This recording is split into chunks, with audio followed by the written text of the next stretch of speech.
Okay, good afternoon. My name is Rez Mani, and I'm working for a company Allied Scientific Pro. The title of today's webinar is Nirvascan Spectro-Photometer and the newly introduced cloud service. I have done this webinar a number of times, and every time I try to modify it to include the new activities of the company, and also for people who attended for two or more times, it should not be repetitive. The conference will be recorded, and the recording will be sent to you within a few days. My email is also here. You could ask me questions by sending me email. We also have a Q&A session at the end. So we have a long list today to talk about, and we try to get as much as possible, but we will definitely cover the important topics. So I'll start by giving some introduction about differences between near IR and mid IR spectroscopy and the need for a portable near IR spectrometer in various applications.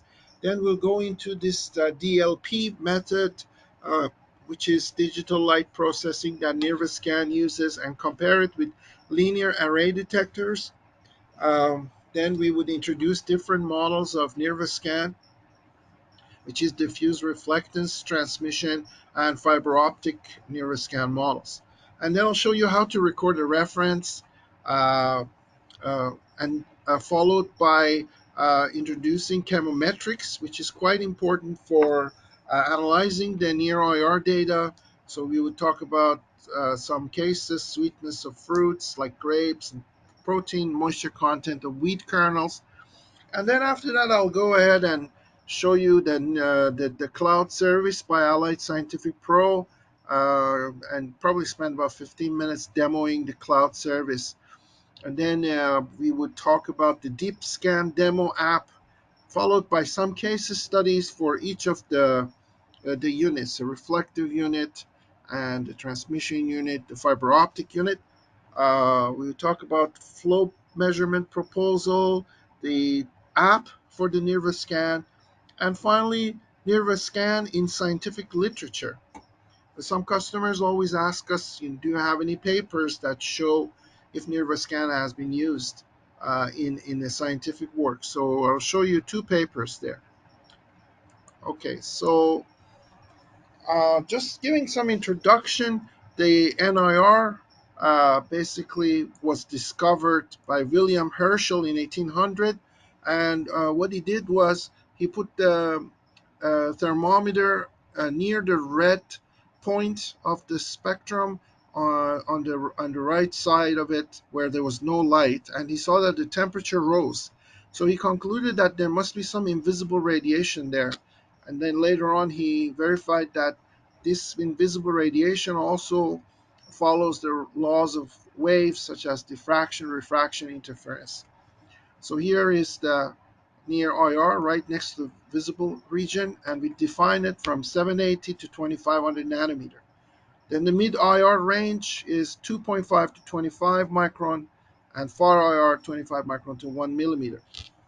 So when we think about the interaction of material with light, we have to think in terms of absorbance of frequencies corresponding to molecular vibrations, such as stretching, bending, uh, wagging, twisting. Some of these are shown in here, the vibrations of these molecules. These vibrations have frequencies that lie in the mid-IR region of the spectrum. So CO, CH, CN, NH, they have fundamental frequencies in the mid-IR, and these absorption bands are quite narrow and quite strong. So they're very distinct. However, mid-IR has some limitations, because if the sample contains too much water, the water absorption will swamp all the other uh, signals. So usually it's only used for petrochemicals, plastics, and polymer identification.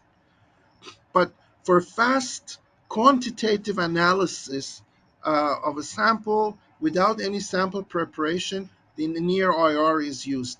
Although in the near IR you have combination bands, like for example combination of stretching and bending, and overtones, which is a multiple of the frequency, uh, and they have these overtones are less powerful than the fundamentals. They're weaker intensity, and basically they are also wider. They are not so narrow, but still you could use these overtones and combination bands. For example, in CH for fat, oil, sugar, OH, water, alcohol, protein, NH, and others. Uh, you can use these signals, which are 100 times weaker than the mid IR, but you could do a fast measurement, and it is also capable to measure watery materials. So some advantages for NIR versus mid IR. Okay, next we are comparing the bands. So on the right we have the mid-IR bands. You see the different molecules. These are R and P branches of vibration rotation spectra. So you see they're pretty strong and they're pretty uh, narrow. However, if you compare with the near IR region, you see there are broad bands, which are combination bands or an overtone, and they're quite messy and they are broader. So, in order to make sense of these near IR, you need to use some statistical techniques and chemometrics. You can't just easily analyze it like in the mid IR. So, the need for chemometrics comes into picture when you consider the complexity of the near IR uh, spectrum. So here you can see this. I'm showing the absorption band diagram for near IR spectrometer from 700 to 2500. And these are different overtone regions, and this is the combination band region. So as I said, the first overtone is stronger than second overtone, and the second is stronger than third overtone. As you saw in this picture, you can see that the intensity decreases. So the Nirvascan instrument that we have works from 900 to 1700, and we also have an extended version that works from 1350 to 2150. So the standard mostly covers the second overtone region, whereas the extended covers the first overtone region. Okay, so again, we're looking at some of the limitations of mid IR. You need to use expensive windows. You need sample preparation. You can't measure water solution. The mid IR instruments are very expensive and they're very slow. And near IR is a fast, non-destructive technique that can measure the signals without sample preparation. So now let's look at the DLP technique, digital light processing, that was first invented by Texas Instruments, and the chip is being used in a Nirvascan instrument. So you can see in a conventional spectrophotometer, you have lights, internal lights, it shines out the sample, and then the diffuse reflectance goes through the slit and the lens hits the grating, and the grating disperses different wavelengths on the detector array. So each wavelength falls on a different section of the detector array, and then you could see the full spectrum. On the other hand, the DLP technique does not use a detector array. It replaces, everything else is the same. The optics is the same, only it replaces the detector array with a Dlp Micromirror Array. So these are micromirrors that turn one by one towards a single point detector. So instead of an array detector, you have a single point detector, and first the blue turns towards it and it records that section of the spectrum, then the green, the yellow, orange, and red, and so on, and then fully one by one they turn towards the detector, and then they turn away, and the next one will turn, and then it turns away. So this way you could build the spectrum. So what is the advantage? There are several advantages of using this technique, because first of all, you would reduce the cost. It's the DLP micromirror array. is less expensive than the linear array. Secondly, you can increase the size of the single point detector, and that will give you more throughput, improves your signal to noise ratio. And you can also have different scanning patterns, so you could only ask some of these mirrors to turn towards the detector and not all of them if you only are interested in a section of the spectrum. So this is the DLP method, and here is the you can say model of the Nirvascan optical engine. So you see the two lamps here. There's a slit. This is a diffraction grating, and this is the DMD board, the digital micromirror device, and the single detector.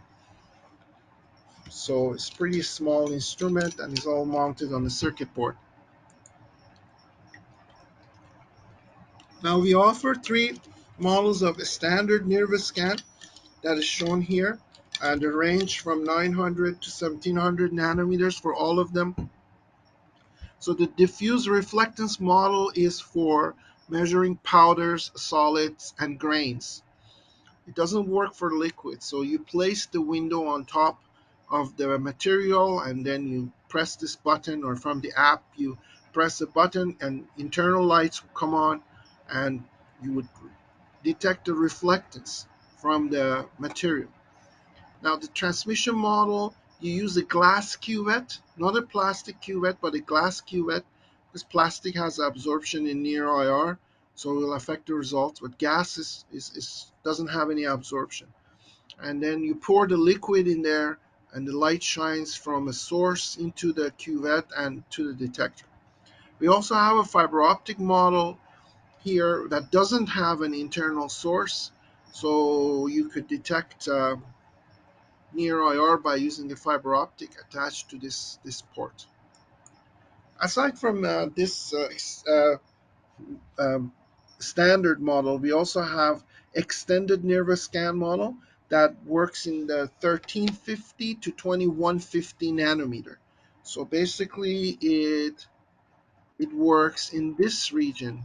So it detects the first overtone signals, not the second overtone. The standard does the second, the the other one, the extended, does the first overtone. So this also comes in extended fiber optic model, reflective model, and transmissive model. It has a 10 nanometer resolution, and 12 nanometer resolution for this one. For the standard one is 10 nanometer. And these models are more expensive, by the way. The Nirvascan is about $2,000, and these ones are probably about $5,000 because there's more heat and complexity involved in a larger wavelength. But if you want to go at a higher wavelength, you could use these. Now we also provide the PC software or the GUI for free, and this is some screenshots of that. So you can see it measures a reflectance function, the absorbance function, the reflected intensity, and here's reference and so on. So what is the reference? So for any absorption measurement, you need to know what the intensity of the original light was. So this could be either obtained from the built-in function. If you select the built-in, in the factory they had recorded the reference signal already, the I0 basically. And then if you select this, you can directly go ahead and scan. If you don't select this, you could go to new, and you need to have a reflective surface such as a spectrolon, which has more than 97% diffuse reflectance coefficient, and measure your own reference. And then after you do the new, you use previous. So you will use your previous measurement for the as a reference. So when it's a new, it says a scan reference. When it is on built-in, this says a scan, so you can directly scan. So you have the choice. Most of the time, I personally use the built-in function because this is the signal that was recorded in the factory. So, but if you want, you could measure your own as well. So the PC software provides you with, so here's the intensity of the reflected signal. This is the absorbance signal, the reflectance signal, sorry, which is I over I0. And this is the absorbance signal, which is the log of 1 over R. And R is the reflectance function. So for chemometrics analysis, we always use the absorbance. And this data will also be provided to you in an Excel sheet. So how to calculate it? It measures the reflected intensity from the object. It calculates reflectance by dividing this intensity uh, by the factory reference signal I0, and then the software calculates log of 1 over R and gives you the absorbance function. For the transmission, this is replaced by log of 1 over T. T is the transmission through the liquid. And how to record a reference and use it again. So this is the surface, the spectral lawn surface that you can buy from a company, Stellar Net, 50 millimeter diameter and 97% diffuse reflectivity. So you put the window on this and do the measurement and basically use that when this is new is selected, and then you use previous to basically use that reference. So this way you could use your own uh, reference signal. How to change the scan parameters and record a new configuration. So normally there are some set parameters, like for example, number of scans is 6, the exposure time 0.635 uh, uh, seconds. So many customers ask us how you could change these parameters. So you cannot just arbitrarily change this to say 10 and then use the basically factory recorded reference, because the factory recorded reference was recorded at with 6 averages and 0.635 exposure time. So you need to record your own reference. So you could define the new parameters and over here in the scan configuration, and then you could uh, do a reference measurement, and then you could also use these new parameters to measure with different number of averages and scan time or exposure time. The two existing configuration, one is column, which I always use, and then there's the Hadamard, which also a good scan configuration. The Hadamard can create a set with several wavelengths which are multiplexed at a time and decodes the individual wavelengths, and the scan collects more light and offers great signal to noise ratio than column. So if you're very concerned about your signal to noise ratio, you could use Hadamard. For the app, what you can do is you can go to Quick Set, and there you can change the parameters. You don't need to record a new reference, just Quick Set, and then you can use a different number of scans and exposure time. You can do overlay plot in the PC software. If you have saved scans, you can save the scans. They're all in there. Whatever you measure, all these will be recorded. So you could select them and compare them by doing an overlay plot as shown here. All right, so now let's go to chemometrics. And as I said, uh, doing an IR without chemometrics is very difficult. In fact, making the measurements is just the beginning. The main job and the main difficult part is to analyze the spectra. So you need to have some knowledge of chemometrics if you really want to be effective in near IR. Although for very few applications you can also get away without this. Like if you just want to qualitatively compare if something has an additional component or not, you could use without chemometrics. But for quantitative and for many of the qualitative cases, you need to use chemometrics. So there are two methods: the principal component analysis, the PCA, where it's used for sorting. So you would measure different spectra and they basically pile in different regions when you do the principal component analysis and plot this is the score plot, what they call. So the first principal component versus the second principal components. And these principal components basically are defined as a linear combinations of all the variables of some of the variables that are making a difference in the spectrum. So you can see these are all one kind, these are all another kind. I'll show you I'll show you some examples when I talk about the cloud.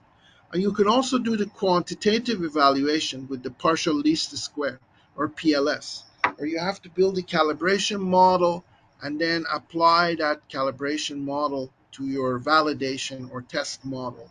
You need to measure the ingredient independently using an analytical technique and have all the values for your calibration set and also the spectrum. So here is, for example, one software Minitab that I've used here to measure bricks from grapes, and it will give you a table of the predicted values and give you our square value of 0.9. So you can see there's a plot of predicted versus measured, and ideally it should be a linear line with the slope of 1, as shown here. So here's another example. It's called the multivariant analysis.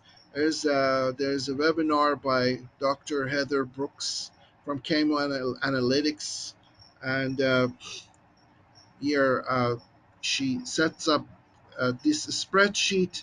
They have this unscramble software, so you can see how the data is being arranged. The first row has all the wavelengths, so all the wavelengths are variables. That's why we call it a multivariant analysis. And the absorbance spectra are along the rows. So these are all rows are all absorbance spectra. And the first column is what you want to measure, the protein, for example. So all the values that you measured using your analytical method are in the first column. So for this spectra in line 1, the protein is 6.7, and for this one is 6.8, and so on. And then you build your model based on this. This is how the data has to be set in your spreadsheet. So let me give you some example. We have a customer in France that works in the area of wine grapes, and he's very much interested to give the farmers some idea about the quality of grapes that they're harvesting.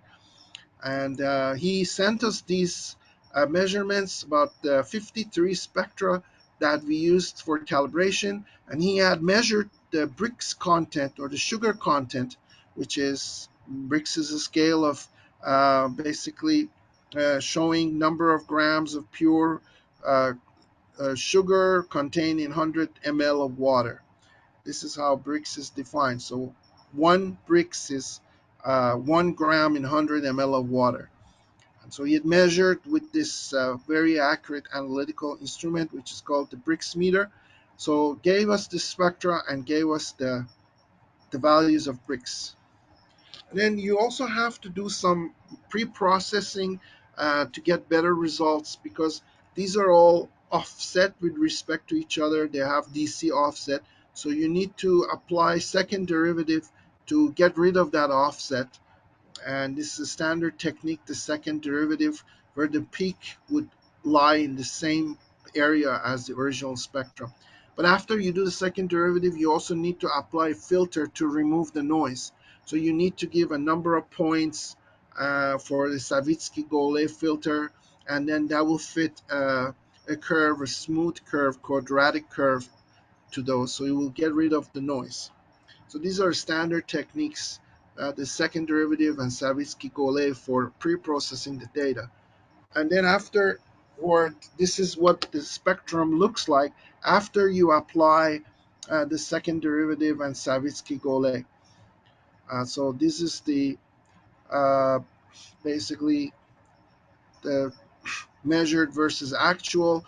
So for the calibration set, and we applied that to a test set.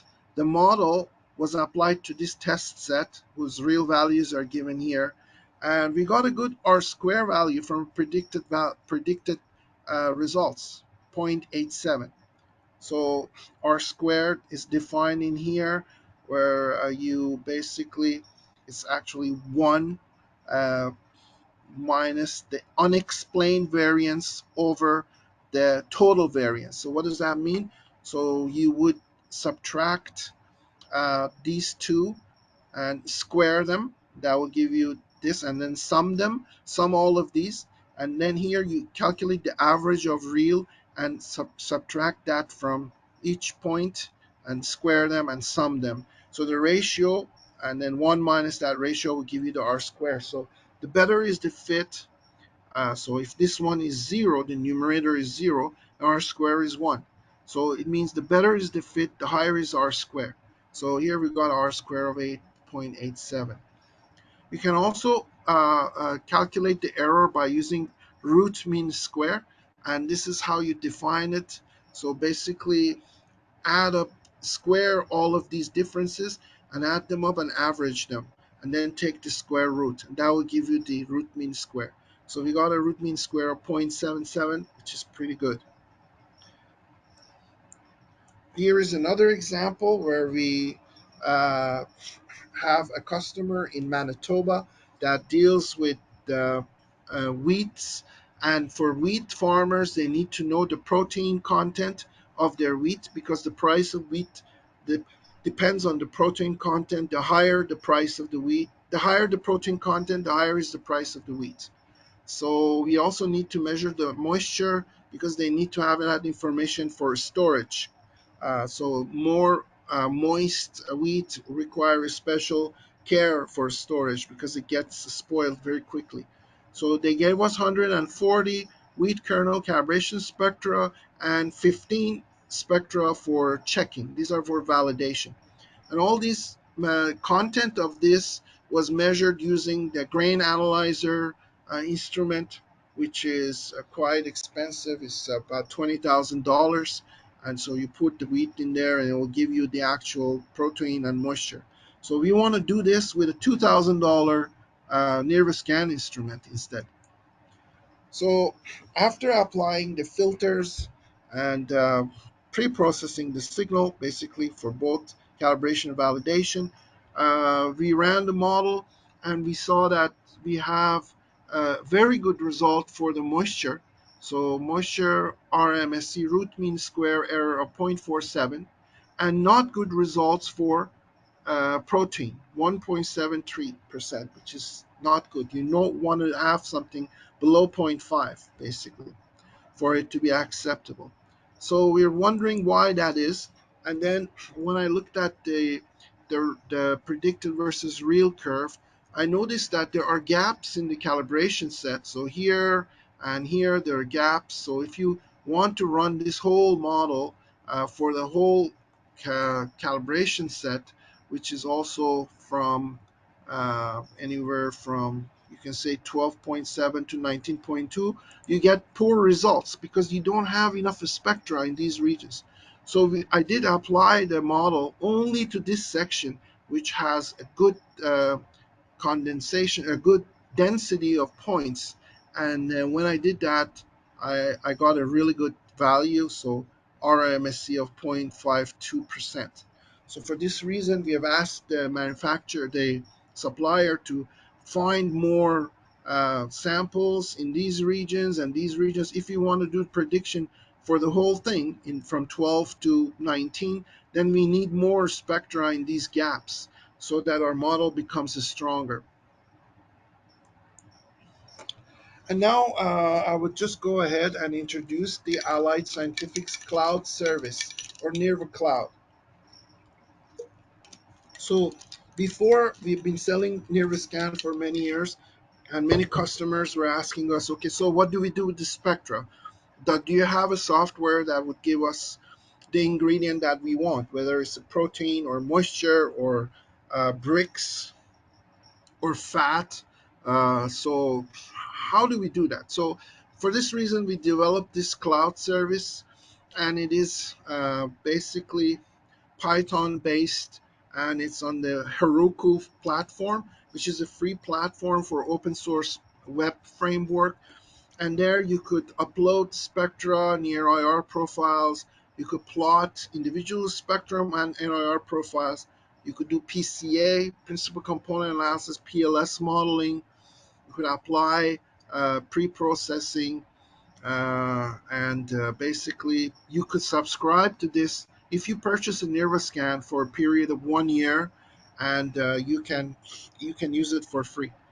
So I will have recorded one video on this to introduce that better, which I will send you basically. So I will send you this on the chat. You could look at it later if you like. It will talk about the different features of the cloud, but I will also go ahead and show you the Nirva cloud. So this is the main page. Of course, you have to have a password to get in, and we also care about customer privacy. So your spectra would only be seen by you and the administrators of the site. The other customers cannot see your spectra. So let me start this and go to the main page. For the main page, you need to click on the Nirvascan, the blue line. So the cloud has many capabilities that are useful for the customer to be able to evaluate the data. So one thing about this cloud is this is a free platform, and then I'll show you another platform which is not free. You have to pay for it. So basically, we are moving towards that other platform, which is AWS. I'll show you that later. So once you get to the cloud, you see this thing. And here, for example, if you click on the spectra, you can see there are different spectra. If you want to put a picture of it, you can do it. And then here is, for example, for wine, you can just go and plot the spectra. Okay, and if you want to add one spectra, for example, you made the measurement with Nirvascan, you could just go add spectra and add, and you fill out some information here, and then you copy the absorbance from the Excel sheet directly into here, and then give a minimum maximum range for the scales, and it will just add that. But normally we don't use single spectra. We tend to use the NIR profiles. This is what we tend to use because you would have maybe 100 spectra that you took from fish, for example, or from wheat, and you build your calibration model. You need about 100, at least 100 spectra. So how to do that? Here are some of the existing spectra, for example. Like here, for example, I'm just going to plot this wheat K. This is K for kernel and cal for calibration, and it's for moisture. So let's plot them.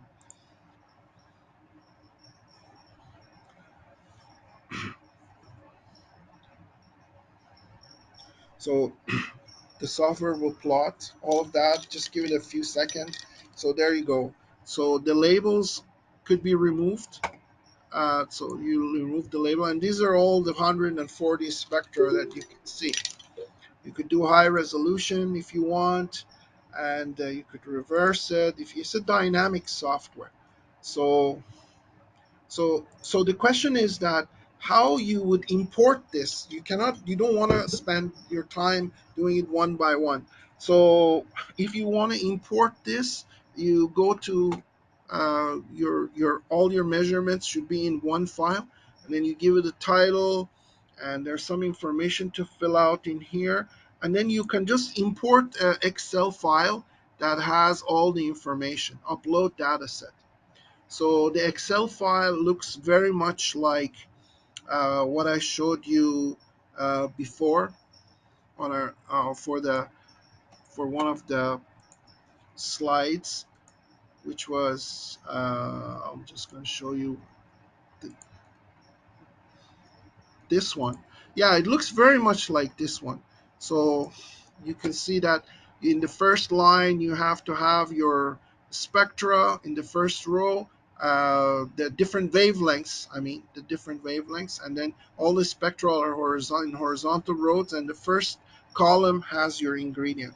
I can actually show you one of these spectra. So let me show you one. For example, yeah. For example, sorry. So let me see if I can find one that I can show you. Yeah, there you go. This is one of them. So you can see uh, the wavelengths are all in this row from 901 all the way goes to basically 1700 right on the top. And this one is the first spectrum, the first absorption spectrum. And these are all the protein content. So once you build your spreadsheet like that, you could just import it all at once. And so you don't need to do it one by one. You could just import your spectra into the cloud and go ahead from there.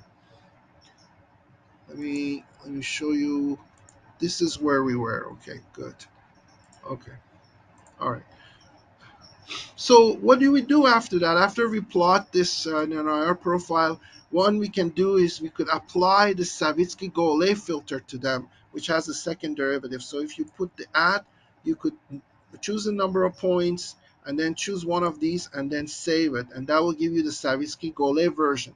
So for example, here are the Savitsky-Golay profiles for wheat cal, wheat K cal. I'm going to plot it, and you see the second derivative.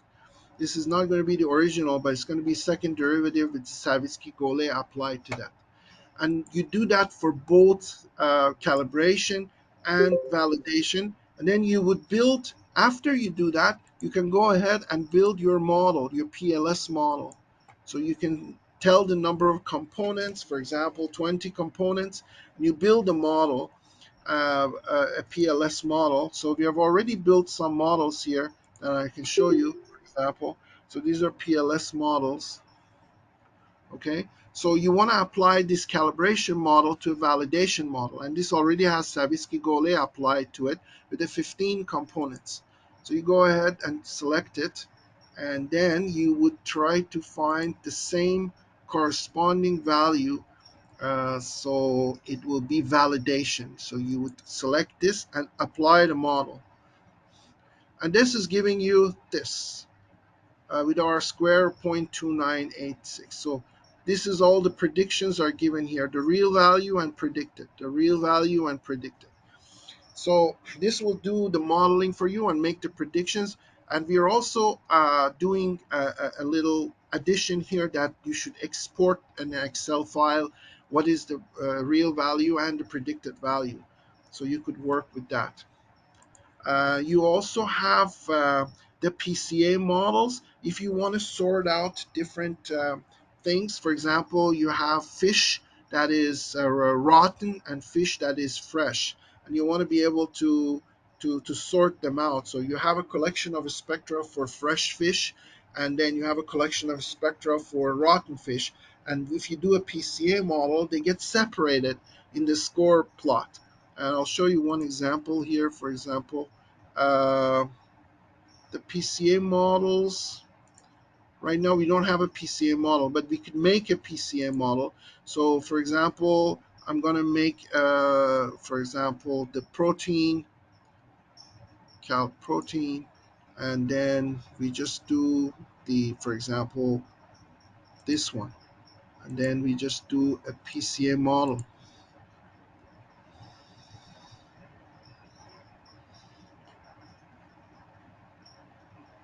Yeah, so you would see that they are separated from each other. You can see the orange ones are wheat, and this one is the salinity of fish. So if you do a new measurement and if it falls here, let's say if this was not salinity and wheat, but this was rotten and this was fresh, then if your new spectrum falls in this bunch, then you know it's a fresh fish. If it is here, then it's a rotten fish. So these are some of the features of that. But this free platform, Heroku, has some limitations. So for this reason, we went to the Nirva Cloud on AWS, which is a paid service. and this is much better, much faster. Here's, for example, one PCA where we plotted three types of tomatoes on this side versus durum, which is type of a wheat for pasta, in blue, and wheat. And there gets very much separated in clusters. Very nice.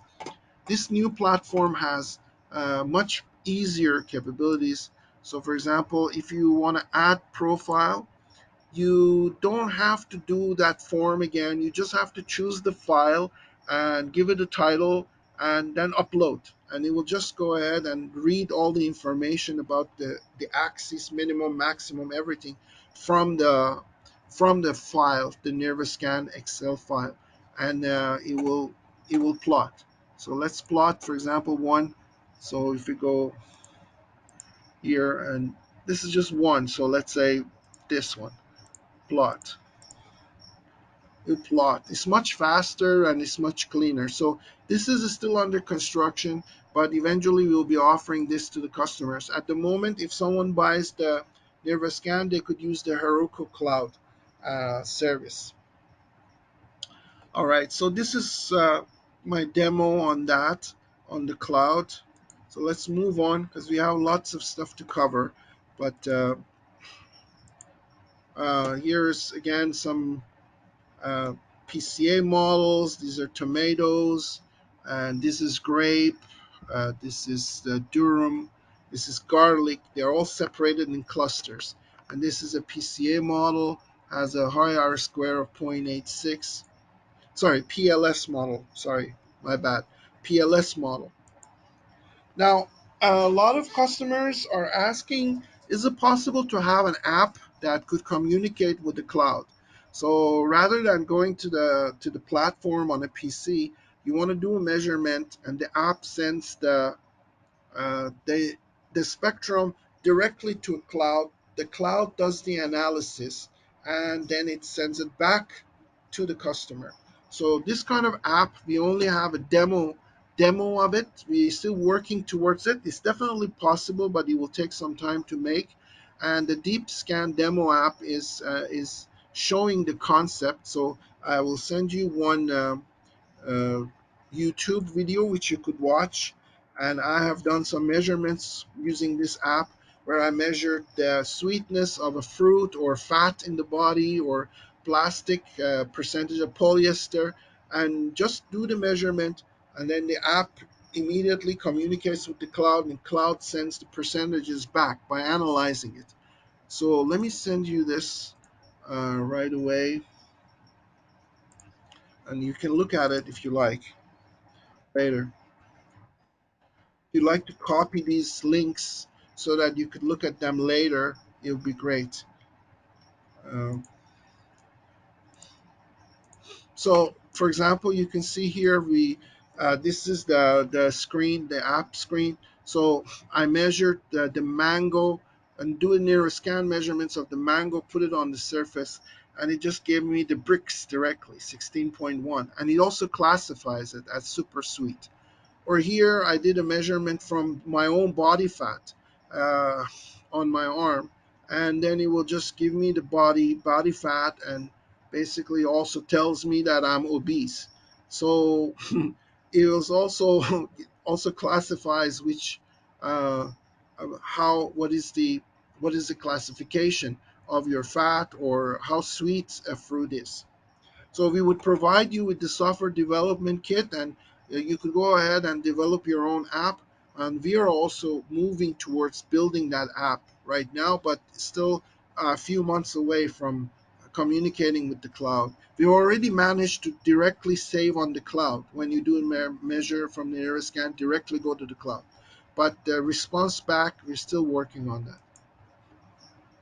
So let's move on to some of the other applications. We had another customer that had some fabrics sent to us, and he told us that one of the fabrics has some additional ingredients. And this is an example where you can see just the visual inspection of the spectra is enough. You don't need to do chemometrics. So here, sample number 7 showed an extra peak. And this peak which is around less than 1,000 nanometers, Uh, it corresponds to an aromatic ingredient which is toluene. So qualitative analysis is possible by comparing the spectra. You can see the number 7 only had an extra peak. So this is the one that has an additional ingredient. Uh, so you can also do a Pca analysis with this. And the customer was interested in content of polyester and polypropylene. Here we did some measurements for fake masks. So the 3M mask has polypropylene in it, and it has a distinct CH3 bond that we saw. The other masks did not show that peak. So this was used for measuring uh, the content of a mask. You can also do case studies for identification of plastics. Normally now the way it works in the recycling companies, the workers actually separate different plastics based on their code. But you could develop an IR system with a hyperspectral camera that identifies different objects spectrally, and then some kind of air flows from a nozzle to separate these different plastics into different bins. So that's very much the path of the future. There will no longer be the need for workers to separate these. You can just do it intelligently using hyperspectral camera and some mechanical systems. Now, some customers were asking if it's possible to basically put your material on a rail and do a dynamic measurement. Ideally, you need to have the window attached or right on top of the object. Otherwise, your signal to noise ratio is not good. But if you just leave maybe 1 or 2 millimeters distance, as shown here, I'm measuring from the surface of this aluminum piece. So I'll show you this.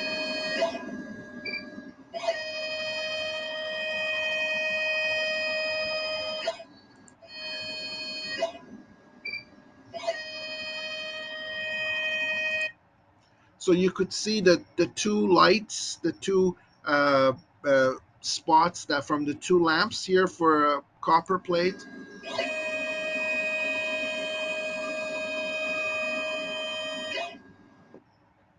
So it is possible to do a measurement like that.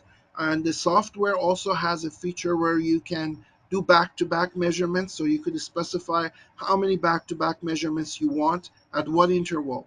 And then let it roll basically underneath the Nirvascan. If there's only a few millimeters difference, it will work.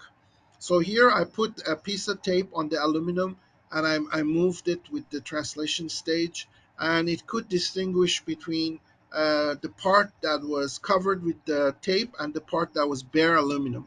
So here is the tape shows very smooth spectra, and the one that has no tape shows a little noisier. So you could potentially use that in a very slow way, though. You don't cannot do it really fast. You got to give it a little time to do the measurement, but you can put your material on some rail and let it move underneath Nirvascan. Here are again some other applications. I'm not going into details of these, but Nirvascan has been used for identifying Zika virus in these mosquitoes. Basically, by doing principal component analysis, and you can also do the PLS analysis, you could compare uninfected and infected ones together. These are absorbances. The spectra look different, and you can also do a Pca model and then distinguish which one is infected, which one is not infected. This is much simpler than unskilled technicians who want to do this. This is much more simpler than experienced technicians that are required for other methods, such as PCR, the polymerase chain reaction. This one can be used, the near IR, an unskilled technician can do the measurement quickly, and it's much faster to identify the dangerous mosquito that carries the virus. Here's other examples where customers sent us some liquids. We used the Nirvascan transmission model, which comes with the cuvette, and measure the content of these. This was used for medical imaging. And interestingly, we found that uh, when we used the 10 centimeter thick cuvette, we didn't get a signal past 1400 nanometer because of the water uh, absorption was so strong and nothing came through. But for this reason, we made a 3 millimeter thick cuvette, and then we saw that the peak after 1400 nanometer appeared. So for some measurements, you need to use thinner cuvette, and they're available in the market, like 3 millimeter, 1 millimeter, if you're interested in signals past 1400. Sometimes you need to use a smaller, thinner cuvette.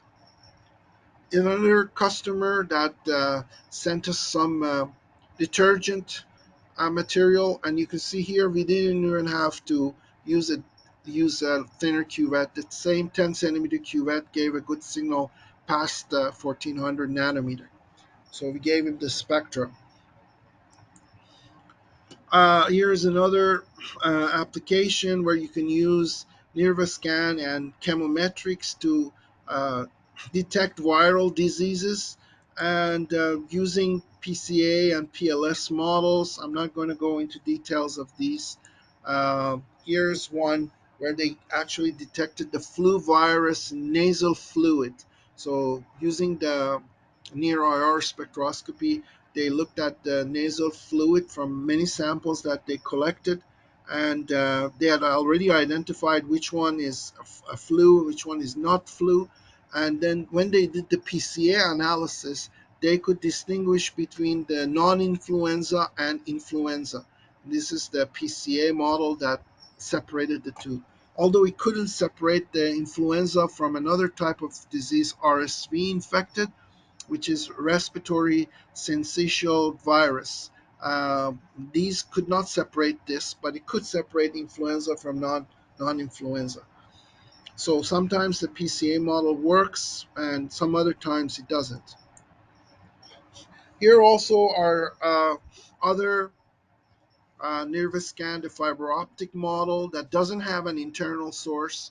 So here I measured the spectrum by attaching a fiber to this. I looked at the scattered light from a halogen tungsten lamp, and I measured the spectrum. Now, some of our customers are asking, is it possible to do absorption measurement using the fiber optic model? So yes, it is, but you need to use a bifurcated fiber sensor. So here's a bifurcated fiber sensor that has two inputs and one output. So uh, one input goes to a spectrometer, one input goes to the light source, which we can also provide. And the first step would be to measure a reference by using the standard, which I already talked about, and then replace it with remove it and replace it with the actual sample, do second measurement, and then you can calculate the absorption spectra. It's definitely more difficult to do the absorption measurement with the fiber optic model than with the reflective model. There's also another application for fiber optic model where you can measure from a flow system. So if you have, say, some kind of sweet drink, there's a source and sink that flows through this cell, and you could shine the light through a fiber optic in this flow, and then measure the transmittance through the fiber optic model. So for flow measurements, we also do provide the fiber optic source for this measurement. Now the ISC NIR app, so you know that you can use this with the PC software or with the app, which would communicate via Bluetooth to with the app. So here is read how to use NIR and Nirvascan spectrometer. I'm going to actually send you this because we don't have time to go through it. So there's one video which I recorded for the app for the iOS devices, and there's another one that is recorded for the basically Pro V for Android devices. So please copy these links, and you can look at it later. In case you purchase the instrument, you would have these videos that show how the app works. So I'm going to send you these very quickly. Yes, right here, and sent. Okay, so that's there. So next, I'm going to go ahead and talk about Nirvascan in scientific literature. It's actually Nirvascan. Sorry, I've missed one BA in there. So some customers were asking us, like, is there a scientific literature that talks about this? And recently we found two papers that talked about this. The first paper about the evaluation of low-cost portable near-infrared for rapid analysis of soils from southeastern Australia. In this paper, they compared Nirvascan with another micro spectrum or mini spectrometer, which was $5,000, and two very expensive, larger scale spectrometers of $50,000, which are gold standards. And they found that Nirvascan actually could predict very well some of the characteristics. So, for example, similar performance for total carbon, sand, and improved prediction in clay. So, it also did not have bad performance for total carbon. You can see R square 0.73, clay 0.73. There are total carbon, and some of the minerals were predicted. So, it did pretty well in these measurements. And there was another paper about the quality of seafood to determine which is the spoiled and which is fresh seafood. And in this paper, they did the Pca model. This is a three-dimensional Pca model, and they could separate the one from the other with the spoiled fish from the fresh fish. So these are both. If you write to me, I can send you these papers if you're interested. So, in conclusion, uh, we found that the Nirvascan reflective model showed promising results for application related to food industry, textile, health monitoring, plastics for recycling, moving geometry, and both quantitative and qualitative measurements were possible. The transmission model was used to detect absorption peaks from liquids, and we found that this 1 centimeter thick cuvette sometimes swamps the signals past 1400 nanometer, but if you reduce the thickness, you could see those signals. The fiber model successfully measured the spectrum of quartz halogen lamp, and also could be used for flow and absorption measurements, and also for absorption measurements from wheat if you have a bifurcated fiber.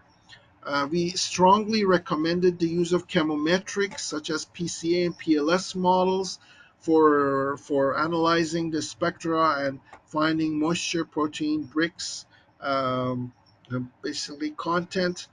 Our measurements or our models were quite successful. Then we talked about the cloud service that is available for a period of 1 year for free for everyone who buys the Nirvascan spectrometer. Feel free to use that and analyze your data.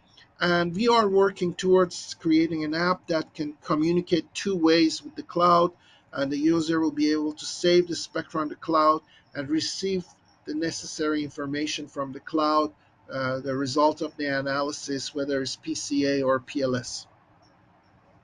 So we are right on time. It's 3 o'clock now. Thank you very much for listening to the webinar. We'll also send you a webinar feedback form if you want to fill it out. If you have any suggestions for improving the webinar, or if you have any questions, feel free to write it in the feedback form. So at this point, I will Ask the audience if they have any questions. Please feel free to unmute yourself, or you could also write in the chat box, and I will be glad to answer your questions.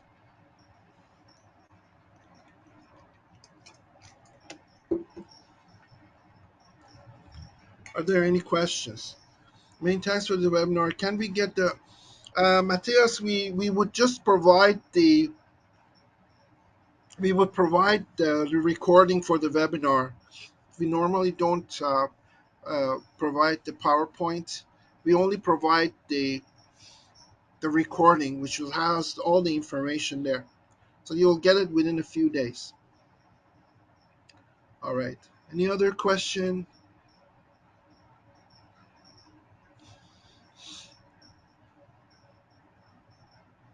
Yeah. So my email is also, I'm going to write it again.